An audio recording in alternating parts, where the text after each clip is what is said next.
అందరికీ పేరు పేరున నా హృదయపూర్వక నమస్కారాలు తెలియజేస్తున్నాను. సార్, ఈ శంఖారావం అనే కార్యక్రమం ఒక అద్భుతమైన కార్యక్రమం. ఇది ఒక నూతన శకానికి నాంది. ఈరోజు తెలుగుదేశం పార్టీ, జనసేన పార్టీ కలిసి పనిచేస్తున్నాయంటే అదేదో తెలుగుదేశం నాయకులకో లేకపోతే వైసీపీ నాయకులకో మరి ఒక సొంతం కోసం కాదు.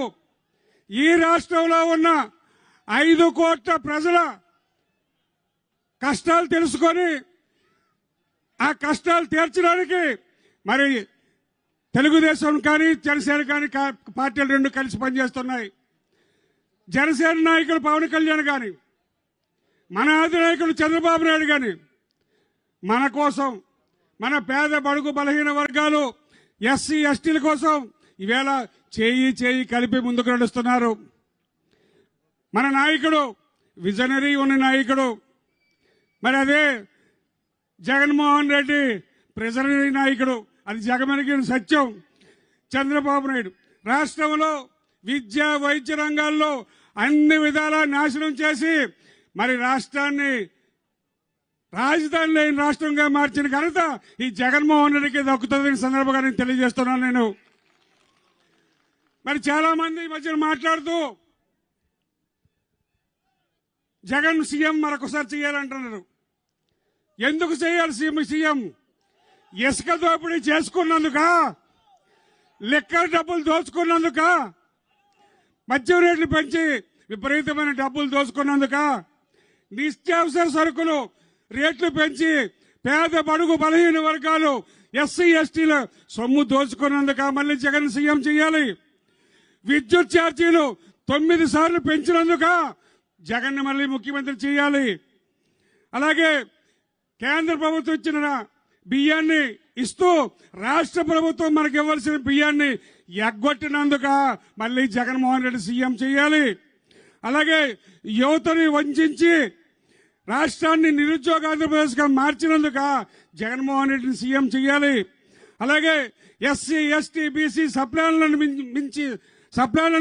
మింగేసినందుక జగన్మోహన్ రెడ్డి మళ్ళీ సీఎం చేయాలి. ప్రతి ఏడాది విడుదల చేస్తున్న జాబ్ నోటిఫికేషన్ రిలీజ్ చేయనందుక, డిఎస్సి దగా డిఎస్సి చేసినందుక, మారుమూల ప్రాంతాల్లో కూడా గంజాయిని విచ్చలవిడిగా వ్యాపారం చేస్తూ గంజాయి ఆంధ్రప్రదేశ్గా మార్చినందుక సీఎం జగన్ చేయాలి.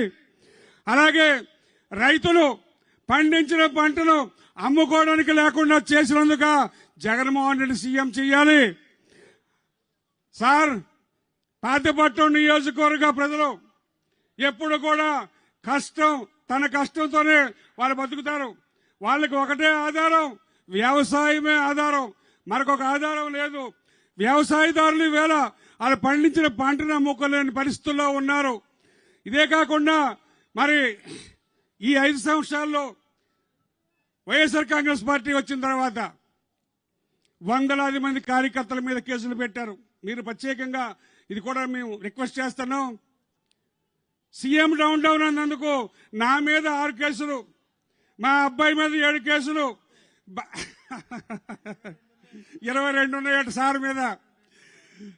సార్, ఇదే కాదు, ఒక మర్డర్ కేసు మా సాగర్ మీద ఎస్సీ ఎస్టీ పెట్టారు.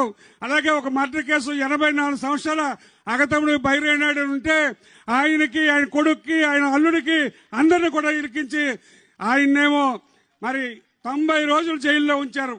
మనం హైకోర్టులోకి వెళ్ళి మళ్ళీ సార్ చెప్పిన తర్వాత మనం బెయిల్ మంజూరు అయింది. అయితే ఇన్ని కష్టాలు పడ్డాం.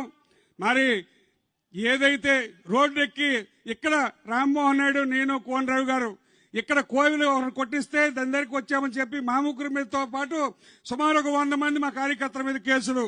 ఇవే కావు, ఏదైనా ప్రభుత్వాన్ని నిలదీస్తే కేసు, లేకపోతే ప్రభుత్వాన్ని విమర్శిస్తే కేసు. ఇటువంటి కేసులు వందలాది కేసులు ఉన్నాయి. ప్రభుత్వం వచ్చిన తర్వాత ఒక్క పెన్నపోటుతో ఆ కేసులన్నీ రద్దు చేయాలని ఈ సందర్భంగా నేను కోరుతున్నాను. అలాగే సార్, మరొక ముఖ్యమైన విషయం, ఈ 5 మండలాల్లో ఉన్న తెలుగుదేశం పార్టీ నాయకులు, కార్యకర్తలు సునిశ్చితంగా పార్టీ గత 5 సంవత్సరాల్లో ఏ పిలిపించిందో